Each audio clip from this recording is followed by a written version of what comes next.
mean, Yeah, there you go. right Oh, I on the thought you money. meant. Oh, okay. Well, what's going on, guys? Welcome to another edition of Breaking Debates, episode 109. And in this video, we are going to be talking about I Love Lucy. And of course, when I say we, it's going to be my co-host Ken or Madam B, because they know more about Lucy than I do. Well, I think Madam B's got this one because she knows a lot more than me. So I'm just going to kind of bounce off of her tonight, and you can trail us I tonight. just I had I had all 9 seasons. Watched them all many times. So, but yeah. Anyway, I Love Lucy is American television sitcom. Um, they have it in color now, but it started out as black and white. Lucille Ball, Desi Arnaz, and Vivian Vance, William Frawley, from October 15th, 1951 to May 6th, 1957. Uh, very good episodes. Lucille Ball and Desi Arnaz, they during the filming of this, they were married, and the reason for that is, um, it was actually supposed to be Lucy, and but she was like, I want to work with my husband, and they had their own production thing. They call it Desi Lou. I think that was very good what they did, and then you can see how they work together, and wonder like did that happen in reality. But anyway, where else should I start? Um, well, the core of I Love Lucy, basically, as you said, is a sitcom, kind of mostly a comedy, of course, Yeah, and it's about Hus- Lucy and her husband, the little shenanigans they go through. right, husband and wife. A lot of Yeah, shenanigans. Very noted and for that's her. yeah, that's pretty much the bulk of I Love Lucy. But just, okay, before any of us go ahead and just get into the meat of the conversation, let us know what the series means to you. How did you get hooked on it? What are like? What is it about the series that actually just grabs you? And it's also for you too, Ken. Let's see. Who got me started with it? I would say my mom did.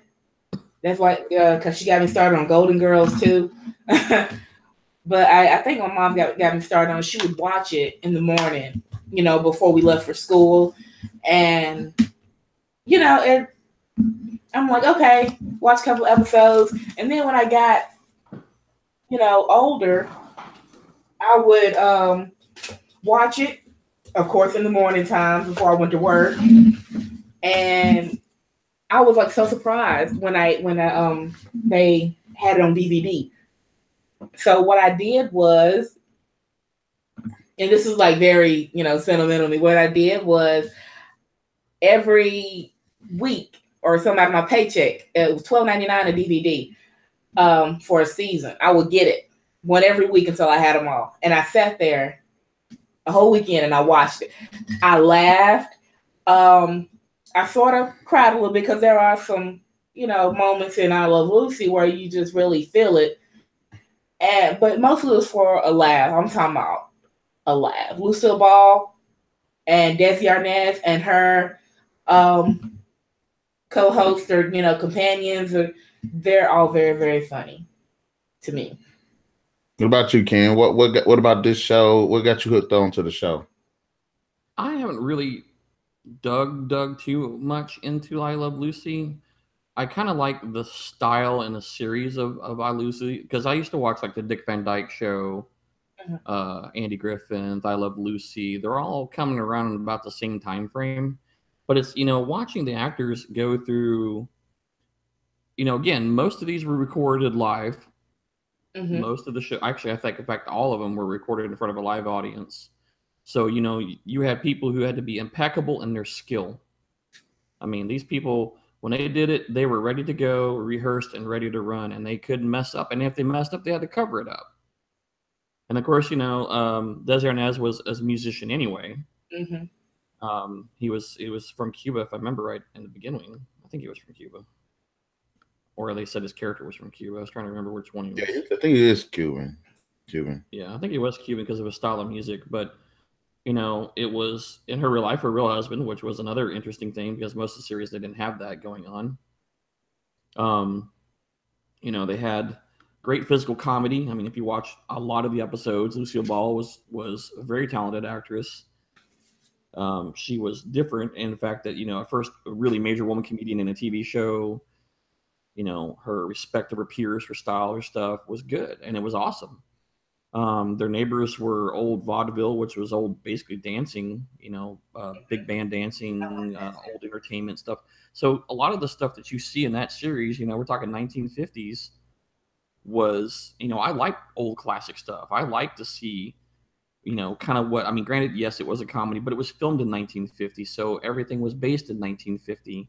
So you see what was going on in the world at the time. A lot of things were, CBS, the people who actually produced the show, had a lot of criticism about it because one, you didn't have foreigners of any sort in any, in any of our shows.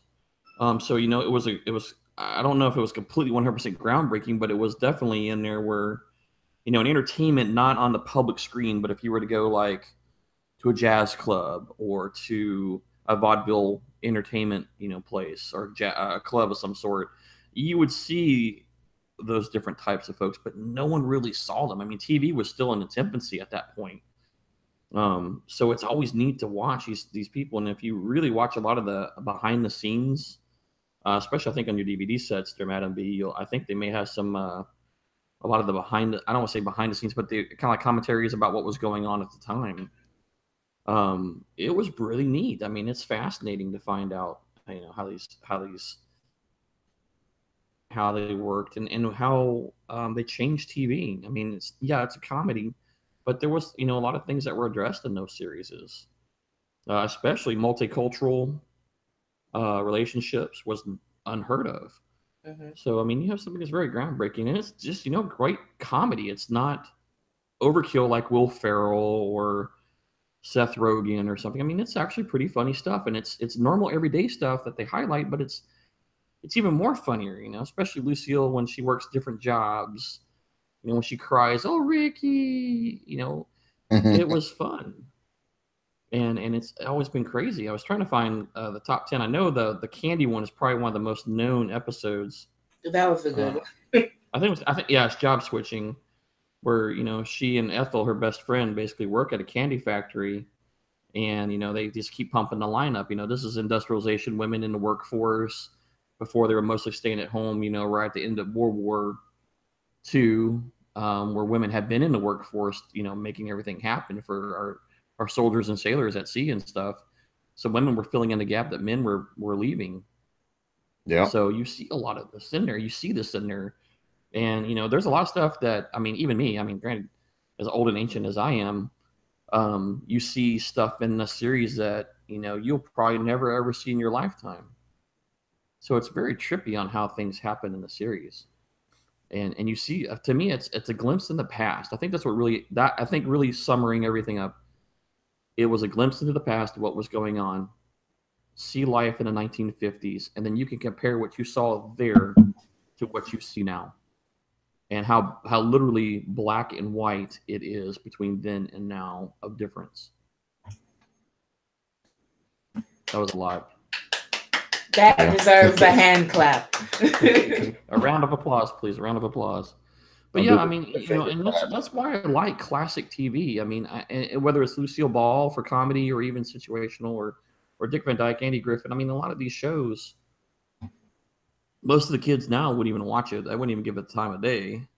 Right. And for us to talk about it is great because we can introduce this to other people and then get them in there and see what life was, and not so much what life is now. I mean, you could compare it, but I mean, we are 180 degrees out of what was going on. I mean, granted, I don't like everything in the 1950s or 1940s. There's a lot of things that we have tried to overcome racially, culturally, ethnically. I mean, just all these different barriers. 1950, we had a lot of things going on. And so these shows represent that time frame and something for us to learn. Yes, it's great entertainment, but also learn something from it. Yeah. There is that. I think that's the biggest lesson. The biggest thing I can say is, watch the old TV shows, but see what it was. Embrace what culture was then and try to, bring that positivity. And, we think they're naive and they're stupid and like, God, you'd never do that. But that was how it was. Right. It was very, very so weird. I mean, in fact, I think it was them when they didn't do it on that show. It was one of the shows where they actually, a married couple, slept in the same bed. On most of the TV shows that you watch in the 1950s and 60s and early 70s, they slept in separate beds. Yep. So, we see this in this TV series, and I think, again, that's why it's entertaining because it's funny, but it's, for me, fascinating to see what life was like. Okay. I'm a firm believer in if you don't learn from your past, you're doomed to repeat it, and we are absolutely repeating history because no one wants to learn. Everybody's ignorant, and they just don't understand or want to take the time to, jump on the bandwagon and say, okay, let's make things for the better. Let's look at what happened, and that's why these shows are such great things for people to watch. And I highly encourage y'all, listeners and watchers of our show, take some time. We're going to throw these out there. We got a lot more of these retro shows lined up for a bunch of old shows. And, we'll try to grab something out of each and every one of them and try to bring that positive light and entertainment to you. Yeah. I'm going to put that in the title, too, retro show. And whatever it is. I'm going to go back and switch to Gilligan's Island to retro show, Gilligan's Island, and this one, retro show. Because they're good shows. They're good, honest. I mean, there's no cussing. There's no swearing. Right. There's very little violence. There are definitely no guns. I mean, granted, I do love action movies. Don't get me wrong. I still have that. But it's just good, honest fun. I mean, where can you find that in very, very current movies now? You don't. You see very few movies now that you can say that quality of TV show or movie that's truly, I don't want to say family oriented or something along those lines. We have, I think, very weird. I think for very weird. I think for like me, when it comes to the show, the reason why it sticks out so much to me, and the reason why it's such a moving show, is because it's freaking funny. It's funny. It's really funny. I mean, it's a lot of comedy. Now, granted, there's a lot of jokes in there you and I will not get because it was at the time frame and at the period of history. So there's some things that we will probably never read and be like, oh, I get it. Mm-hmm. But the comedy the banter between Desi and Lucy. I think she was one of the few people that actually kind of also highlighted the fact he was different culturally and made fun of his accent and his life, back in Cuba and all that, and we're just at that point of just about pre-Cold War with Cuba and the Cuban Missile Crisis. We're in 1957, I think, might be when the series ended. Yeah. Because, like, even now, I think it holds up till now because it does. She's got what season you have? I wish I had them all, but I don't know. She's got one of the. I think it was season 3, but I did have them all. I really don't know what happened to them, and I need to get them back. She had one of the seasons, and we sat down and watched it. And this was a number a few months ago. I laughed my butt off.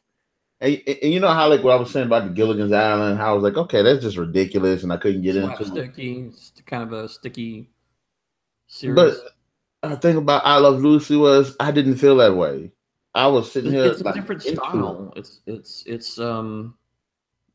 the Dick Van Dyke Show and I Love Lucy, I think, run really hand in hand of their physical comedy and then just in general humor are very close alike.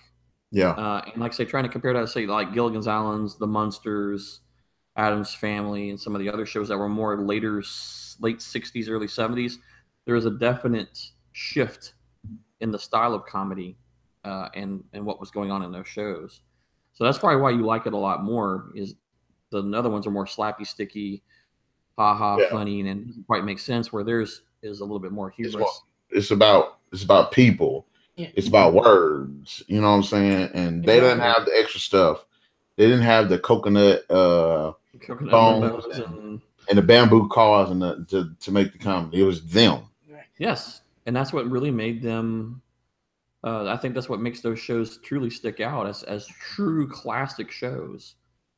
For the quality of what you saw, the artistry of the folks that were involved, granted, we're talking 1950s, so everything you see is all practical. It's all real. It's mostly done in one take for the most part, except for the movies.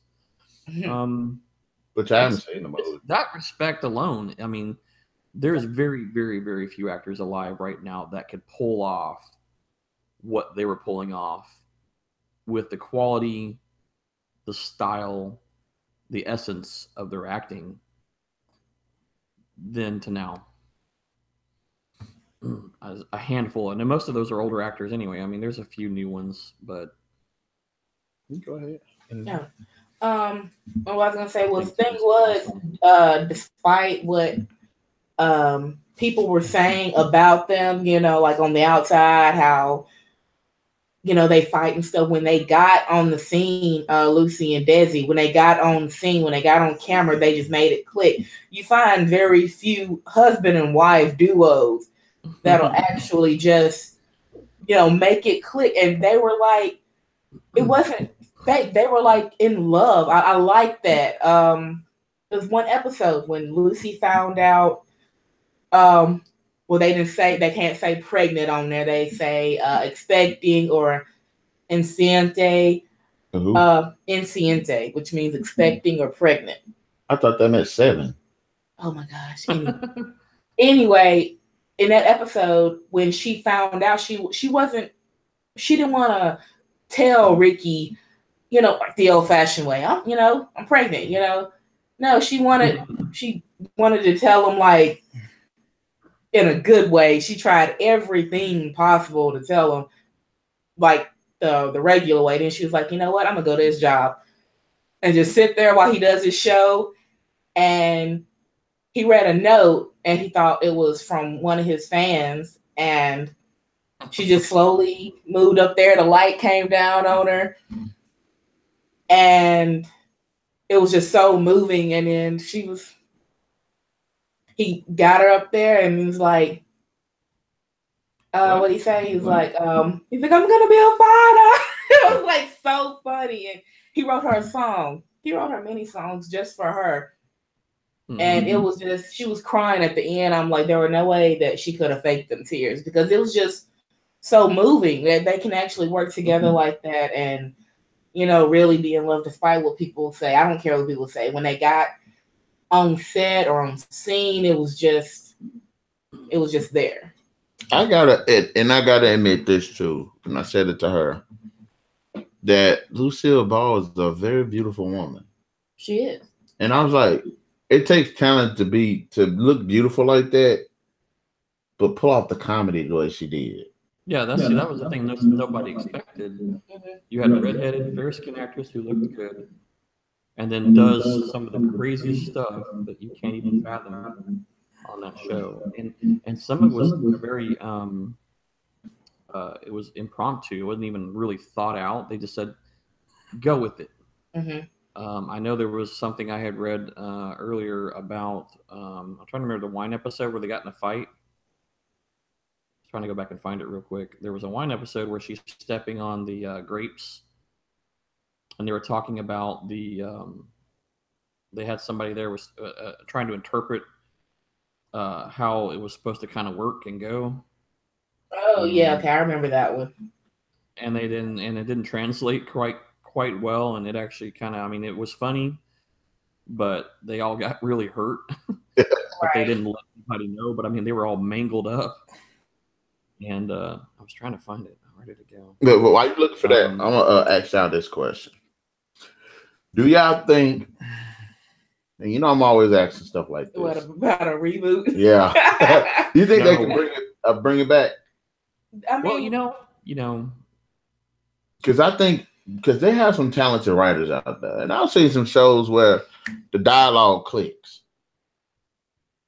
but it's like do you think that they can do it, and should they do it? Because, like you said, like the people, like youngsters now probably won't watch the original.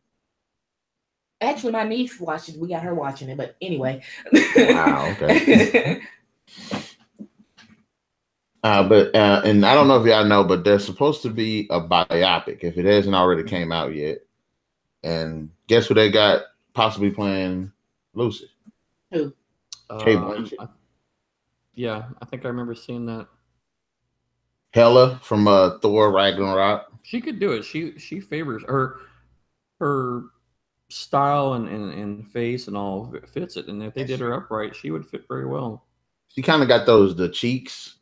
Yes. Yes. She would be a very good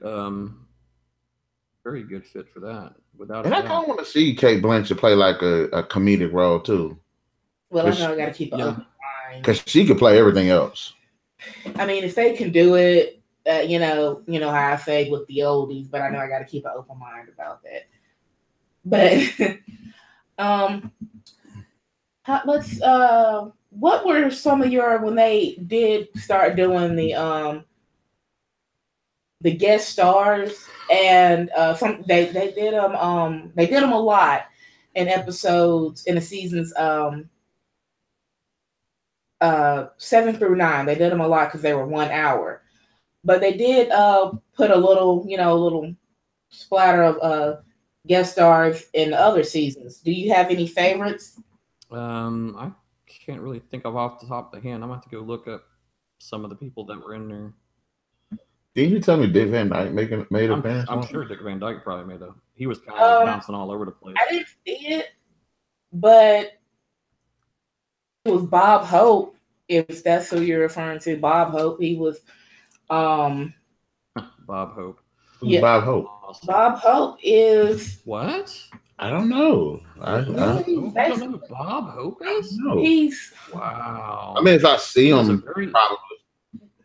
He was a very well-known comedian with very perfect timing. He was a large supporter of troops for the military and the USO series. Right. Season 6, Lucy and Bob Hope. It was a very funny episode. Yeah, you'll know Bob Hope. I had episodes to where I was just laughing with let's see, Tallulah Bankhead. Many people don't know who she is. The way they said she died, it wasn't funny, but what she asked for on her deathbed was funny. But she made an appearance in the hour-long episodes. Of course, as one of Lucy's neighbors when Lucy had moved into the house. They didn't think it was like Tallulah Bankhead, her and Ethel doing the little peeping through the binoculars. Yeah, they were always trying to find out what was going on and gossiping about everything going on. Let's see. In the earlier episode, Rock Hudson, he made a little small appearance when they were in, I want to say, Miami, in Florida, when Ricky was trying to film that show, which it didn't go. He was doing like a TV show, like a big band show, wasn't it? He was trying to film that movie Don Juan, I think. Okay. Yeah, it didn't go quite. One of the series, I think he was also trying to jump into the entertainment industry, and he was trying to do like a nightclub or like a cabana club or something like that. Yeah, he had it.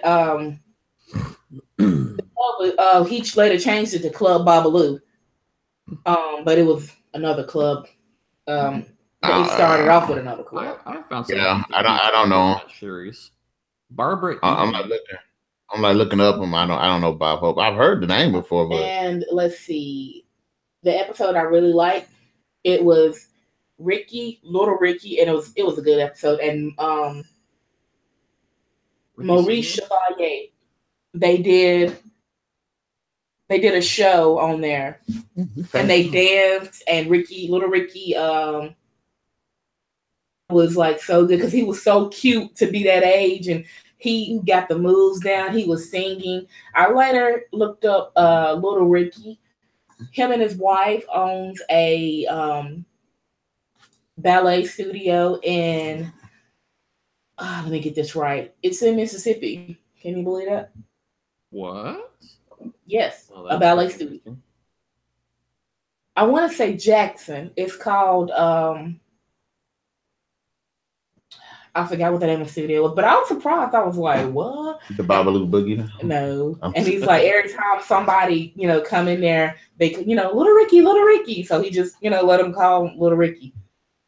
Because that's what he was known by on there, Little Ricky. I'm going to go up there and do it. I'm going to harass him. I mean, really? Little Ricky, you got some explaining to do. You go behind them and be like, Little Ricky. Okay, so I know you know John Wayne. John Wayne. Yep. Yeah, he was on there. It was Cowboy Extreme. Lucy wanted his footprints. Really? Yeah. She was lot. like, what if we steal John Wayne's footprints? Ethel was like, yeah, then no. And then Fred was like, okay, why do I always get caught up in used to shenanigans? It was like so funny. Hey, Fred was the husband. Ethel's husband. Yeah. What did you think about those two, Fred and Ethel, Ken? They in real life, they actually hated each other. They really hated each other. I mean, really, they were like, I think I read they were 22 years in difference in age. It looked like it. It really did. Yeah, he was definitely older. But I mean, when you see the show and you see them acting, you're like, they love each other all day long. They're all mushy, but wait a minute, are you talking about Fred and Ethel? Yeah. The way Ethel talked, the way Fred talked about Ethel, you need to lose some weight. Well, I mean, that was very common man talk at the time, just like the honeymooners. Same period of time, so there was always. That's when he was born. Right in the kisser. But 1882. They always got involved, and Lucy and Ethel always got in trouble for everything. I mean, they were just pretty much a tragic accident waiting to happen pretty much anytime you put them together. Especially, like I say, the candy or the switching job pick where everybody sees them candy and they start, trying to package the candy and they finally just start eating it and jam it in their shirts and they're covered in chocolate and stuff. And that scene has been replicated in many different styles and many different ways, from toys to God, I can't even think of some of the ones I've seen.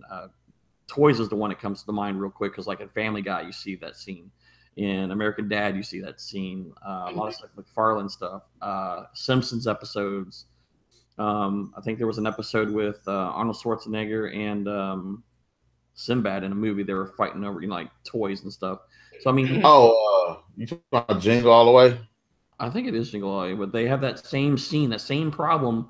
You're working an assembly line, you're not really experienced, and then you're kind of, it gets crazier and crazier. Next thing you know, everything's just piling up and all hell breaks loose. And that came from the Lucy show. So, that iconic moment has carried on, 60, 70, 80 years into TV, movies, and animated series and things. So, that's how much it's affected. Most people don't even know where it comes from. They just see it and they think it's funny, but here's exactly where it comes from. So it's pretty cool to see how much effect old school TV has on modern stuff as well. Yeah, I like to say it's actually a pretty good show, and it's, like I said, it still holds up to today. It does. Did you know Miss Howell was on the show? Yes, and I didn't know that was before Gilligan's Island. I thought it was like either during or after. Yeah. But it actually said Natalie Schaefer, future Mrs. Howell on Gilligan's Island. And I'm like, well, she did look a little bit younger. Well, she looks a lot younger in there. I'm looking at a clip where it's like, that looks like Miss Howell. And then it sure was.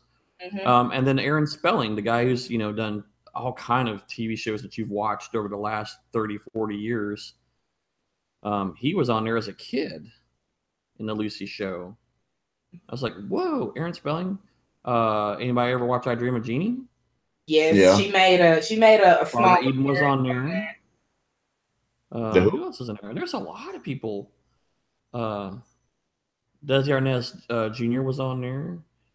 Uncredited cameo. I mean, so there's a lot of really cool people, and I like Miss Howell is the one that just gets me the most because she's like, I keep waiting for her to go, Lovey. Who was the other recurring cast? And wasn't there one woman that didn't like him? That was the other neighbor. Yeah, kind of a serious woman. Oh God, what was that lady's name? It was. Well, I Remember you showed it to me? I was like, I know who you're talking about. But she changed after Lucy had her baby because she kept she was just talking about Lucy and then they was making all sorts of noises and she was like every little noise she what was kind like of noise? huh oh stop it's not that kind of Miss noise. I was McGillicuddy. yeah I wasn't like trying to take it down. No, it was It was Lucy's mom that come on there a lot and complained about him. McGillicuddy. Yeah, because I want to know like who okay, we got the main four, but who is the supporting cast around them? Well, you see, because I can't think of anybody except that one woman, but I can't remember. Besides in fact, I remember they did show a little bit of Carolyn Appleby. Was that the woman that was at that episode where Lucy went to some like gathering of wives or something? Gathering of wives. But yeah, Carolyn Appleby, she always tried to one up Lucy, and then Lucy tried to one up her. But yeah, that was Carolyn Appleby. Okay. So I do remember that one person. Yeah, because her and Lucy, they were, I wouldn't say, you knew Lucy was pregnant, but all of a sudden now Carolyn Appleby's pregnant and she had her baby. So yeah, it was kind of, but yeah, that's who you're talking about. If that's, yeah, the main one that I would say that they talked about a lot was Carolyn. You didn't see much of Carolyn's husband. And then, of course, when little Ricky got on the scene. I think of the talent of that family line that's carried on all this time. Have they ever actually explored more about like Lucy's family in the show or Ricky's family in the show? It was her mom showed up a few times. Yeah. Was it like her actual mom or just the actress? An actress. Actress mom. She tried to get more on her, like where she was born, and then of course she had this. What was it? A dream or something? Because her last name is McGillicuddy. So McGillicuddy. So that what? Irish, Scottish. Because it got Mick in it. What is it, Ken? I believe she was Scottish. Yeah, just like he's Scottish. His name is McInnes. I like how you just said that when nobody's supposed to know that. God. But yeah, it's not really much on her from in the episodes, but yeah, they pretty much kind of just focused with the main four characters and then a few sub characters. That was one of the oddities about that show, but of course it was one of the first showrunners before they had larger casts. I mean, granted, they actually had their real kid in there at one time too, so they made it work though. It just them four. And I was also reading something that was different is that we were talking. I said earlier they were filmed in front of a live audience. Every show was filmed before a live audience, all on the same day, and there's usually about 300 people in the audience. And most of the show was literally just chemistry, very little ad-libbing, and just them doing their gifts of acting, which was really cool. And I thought I found something that was really cool. One of the other ones was Harpo Marx. Mm-hmm. I haven't watched a lot of the Marx Brothers, but I know there was an episode with her and Harpo Marx, and he was like, they were trying to do their scene, and he did it differently every time to mess with her, which was pretty funny. So, and that sounds just like Harpo Marx, and especially if you watch any of the Marx Brothers or Marx Brothers TV show with the Harpo in there with his little horn, he never talked. It's kind of like was it Penn and Teller, where Penn doesn't talk a lot. Currently comparison. I like that because he, never did speak. She was dressing up like him. She was dressing up like a lot of them. What was name me the one running gag throughout the show that you really like. What do you mean by running gag? Like one of them would be Ricky would be like, Lucy, you got some explaining to do. Yeah, the little catchphrase. Or you can go with The thing that I like the most is because I liked how they kept going back. She tried to sneak into the club some kind of way. Yeah, that would be a running. Yeah. Yeah. Always. Or she'd be like, Ricky. Sometimes, Ricky. And there would be, times he'd turn her away. And I was just gonna tell you about this episode. One time he was trying to not to get her, like she was like, "Can I do this in a show? No, can I be in a show?" So he was like, "Okay." She was like, he was looking for a person that could fit into his costumes, just size 12. She said, "If I can lose enough weight by then, can I be in a show?" He was like, "Yeah," but he was like, in his mind, no, she's not gonna do it. She ain't gonna go through. She went through and she tore that stage up. I love that episode. And he was so surprised. Like, I really think he was surprised. Like, she just got up on there and she was swinging and she was dancing. And one time they had a bet. Okay, it's like, I bet you, $50 that you won't get in the show. She was like, deal. At the end, she was dancing all up on him, and then she held her hand out like that. He put $50 in her hand, and she put it down here, and she danced off the stage. Kept on trucking. I think one of my favorite, and you see me, we were laughing when we were watching it. She kept trying to sneak into the club, and every single time, it was like she did it like 5 times in like one scene. Remember, she was in the cello case. Yeah. And then they caught her. She was all kind of crunched up in it.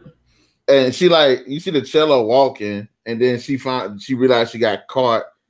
And I think the other girl was there too. Yeah, Ethel always helping her, of course. Yeah. And then she like started walking off, and she realized Ethel wasn't walking with her. So the cello literally just turns around and does like this.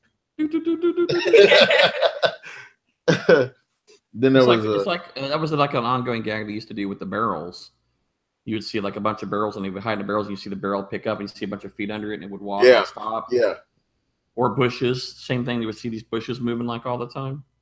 Yeah. What was that episode where they were? It might be in the same one where she was trying to be in the club, and Ricky had her dancing, and then he speed up the tempo every single time the song rotated. Yeah, basically he was, telling her, okay, you want to be in a show, so to get her from not doing a show, like, okay, this is too hard. Am I gonna do this? But always in the end, she always found a way to either be in a show or make Ricky give in. Yeah. Give in to something. Like she always got her way. It's like they have a little meme. It says when times get tough or when something happens, it's like be a Lucy. Like really, like Lucy always got her way. I can't find too many people that they'll do that. Just okay. You know what? You win. Every episode. You win. There's different ways, but she got her way. I think the Ricky also, one of his things that made him kind of that he left was when he gets mad. I'm not saying he's cursing, but he does it in Spanish. Right. He gets mad and just starts speaking Cuban. Yeah. I think I seen something like that on Sanford and Son. Love Sanford and Son. No, it wasn't Sanford and Son. We gotta talk about Sanford and Son one night. Yes, Sanford and Son was beast. Sanford and Son. But it was one part where I just want to say this. There was one part on Sanford and Son where it was in court, and right ahead of him was a Latino guy, and then the judge is like, "Well, sir, you're gonna have to pay this ticket or whatever it was." And then the dude started speaking Spanish. He was like, "Oh no, no, no, no, no, no." And then the guy, the judge is like, "What did you just say?" And he was like, "I didn't know that." That's what he kept doing. But back to Lucy. Okay, if they could bring that show back, And like we already said, Kate Blanchett could be a strong choice for it. I can't give out a character. I was gonna say, who do you think could play those characters? No, I can't do it. I can't. Don't make me. I would say Antonio Banderas, but that probably like 20 years ago. Yeah, maybe 20 like Mask of Zorro. I say about Mask of Zorro, Banderas, he could do it. Desperado. But not now. Yes. Bruno Mars plays Ricky.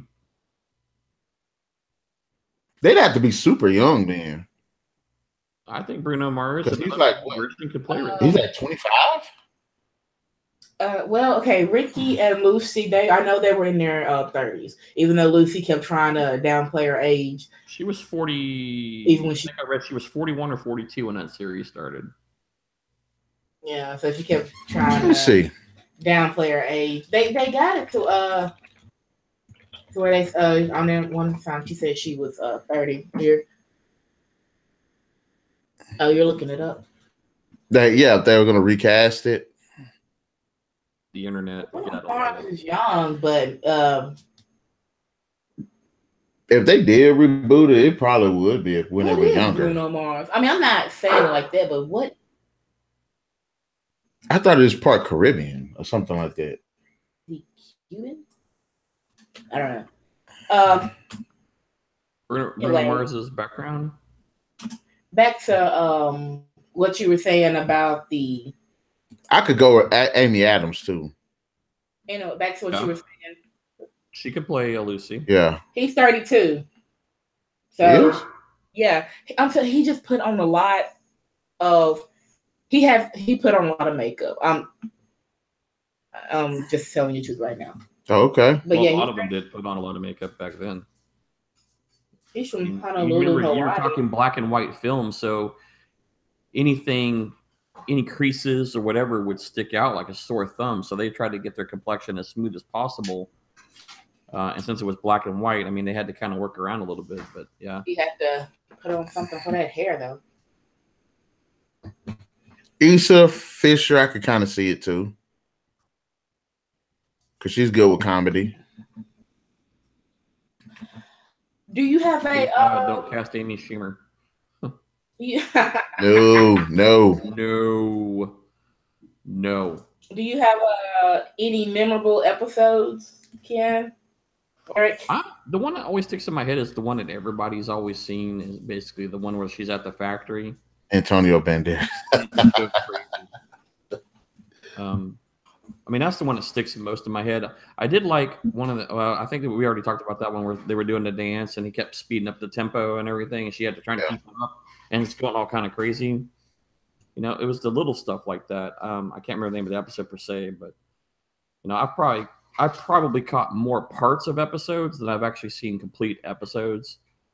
It's kind of like me in The Fifth Element for many years until I bought it. You always turned it on; it was always in that same spot. Yeah. Can I ever watch the beginning of the movie, or can I ever see the end of this movie? And then after a while, you get to watch the end of the movie, and you're like, well, crap, what happened at the very beginning of the movie? So I went and bought the DVD.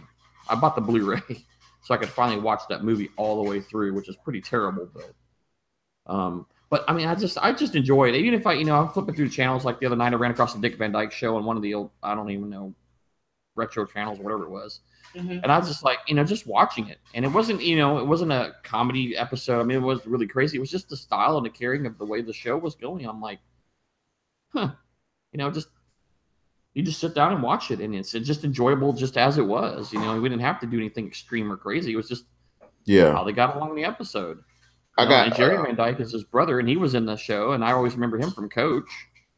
And he just passed away here about a month ago, maybe 2 months ago. And Dick Van Dyke is still alive, and he's got to be in his late 90s, and he still dances around and does all kinds of stuff. Oh yeah. He was in something. He's supposed to be in the new Mary Poppins movie.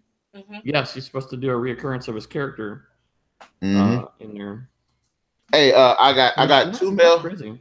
Hey Ken, I got 2 male casting choices for Ricky, and I want to see what you think of it. Benjamin Bratt and John Louis Gizmo.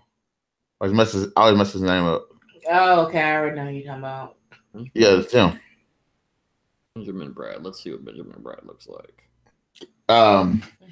Anyway, I was He looks like Lou Diamond Phillips. Lou Diamond. Benjamin Bratt looks like Lou Diamond Phillips. A little bit, yeah. No, wow. I had to like double take. I'm like, man, he looks like a really young Lou Diamond Phillips. Who was your other one? John Louis Gleason. I was messing that guy's name up. John Louis Zigamo, something like that. I'm butchering his name on. I'm sorry. Lugini. Lee Guizamo. You talking about the guy who played in Hellboy? I mean, not Hellboy. Spawn. The clown. As the clown. He looks rough now. Have you seen him? No, I don't think. I think if he were a little bit younger, like when he did Spawn, yeah, he could pull it off. No. He looks rough now. He looks really bad. You know, he used to have that real youthful appearance and, you know, kind of full and fun. And he was on some talk show the other day, and I was like, see? Is that Eastside Morales? I remember him from Dust to Dawn, the series. Benjamin Bratt is probably the closest so far, I think. I don't know a lot of his background. Let's see. What does he play? He played in what was it? Ride Along 2. He was the bad guy in Ride Along 2. I mean, well, with the way they would I think that's him. I know why I know him. I know why I recognize him. He was in Miss Congeniality. He was the other police. He was like a police detective or something in there. Oh yeah, I remember that. Yeah, he was like her partner or something. And I was gonna say SVU. I don't know why. What if they put George Lopez in it? You know, if they did an older Lucy, like let's say, you know, not like we're thinking of the youthful Lucy, but let's say, you know, 10 years after that or something. Yeah.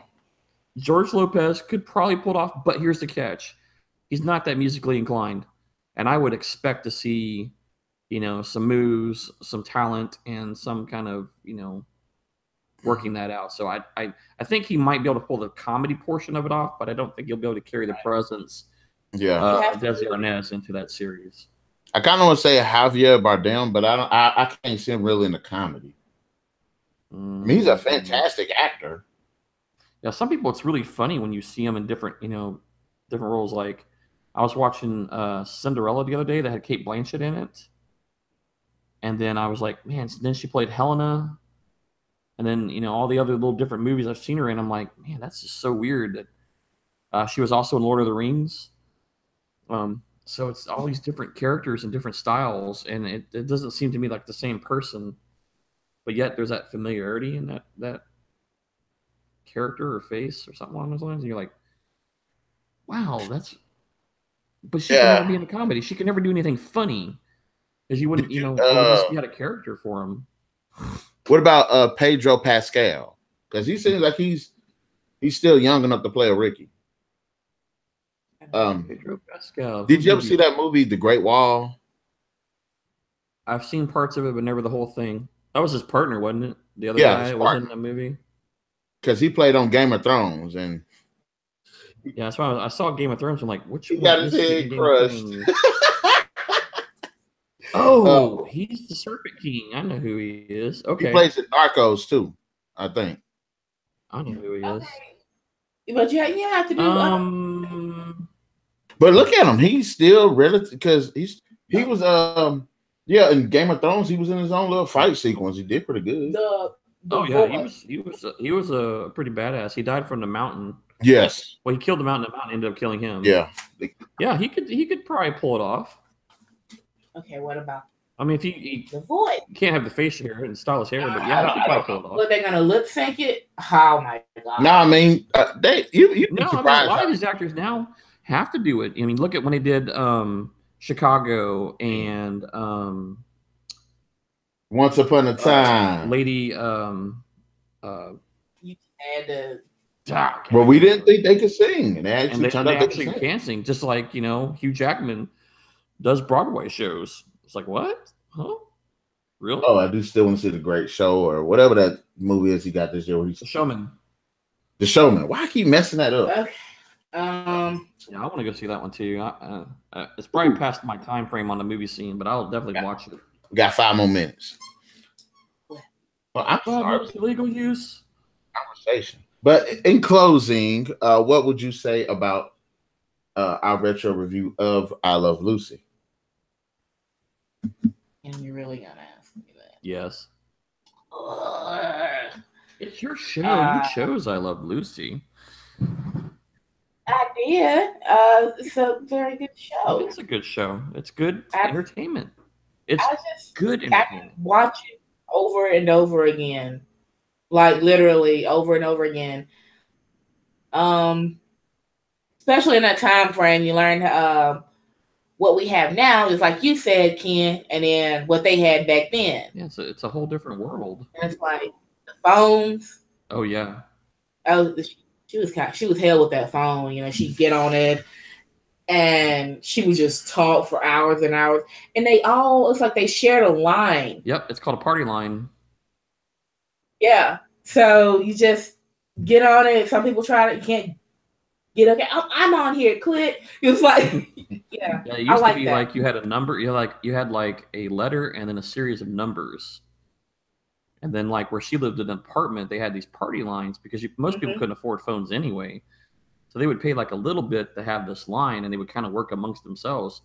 I remember my grandparents had a party line for like the first year I can remember, because every time the phone would ring, you would have to listen to how many times it rang.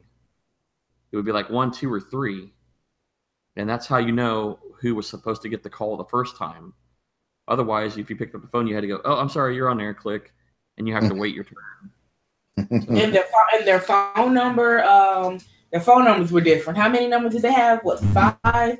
It depended on where you were. It had a name and then numbers. You might have a letter or a name, and then usually a series of 3 or 5 digits, which I never knew. I mean, the only reason I know that exists is because I've watched old TV.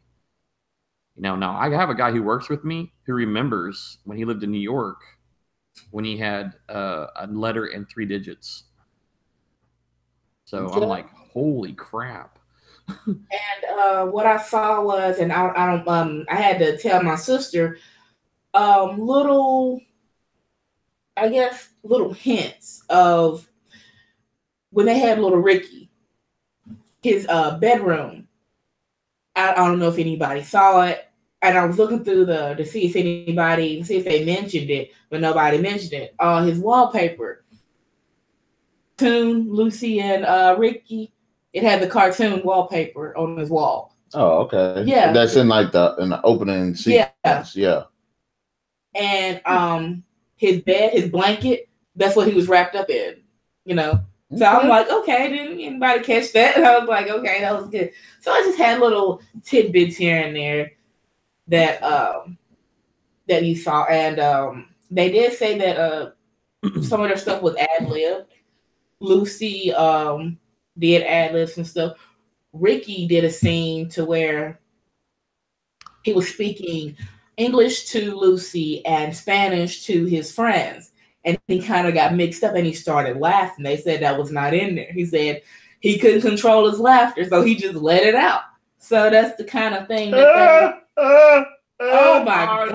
Lucy. Yeah, that was the kind of thing that kept them going. It was like, okay, we can relax and just have a good show. But yeah, so it was. That's a test of the quality of actors you used to have. As I said earlier, you had these amazing people and their skills that now are fairly unmatched. I mean, you have a few people who could pull that off, but I mean, these guys were doing a lot of times live TV or live shows, recording, and they had to be on their toes. Had to be spontaneous to fill in the gaps, and that to me is an excellent quality of somebody, an actor. And to see how long that show went, and even now, we're still watching it on DVD, on reruns, on syndicated TV. And that was 1957. Mm-hmm. So that says a whole lot about the quality of a show. And again, folks, if you want to, we're going to do a lot of these retro shows off and on. Go watch these shows, see what we're talking about. Don't take our word for it. Go see it. Don't take our word for it. Take my word for it. Yes. Hold on. But, go buy the series on Amazon. Well, we're going to have to close this show out, people.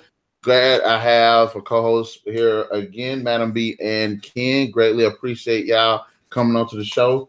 Y'all make it what it is. Awesome and entertaining. Wow.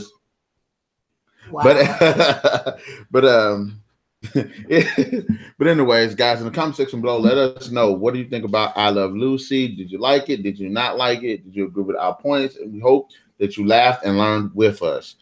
Be sure to hit that like, share, subscribe, and that notification button to get the best of what's going on here on the Narik Chase channel. And Tuesdays and Thursdays, join us for more videos, although I had to work this Tuesday, so I couldn't put nothing up.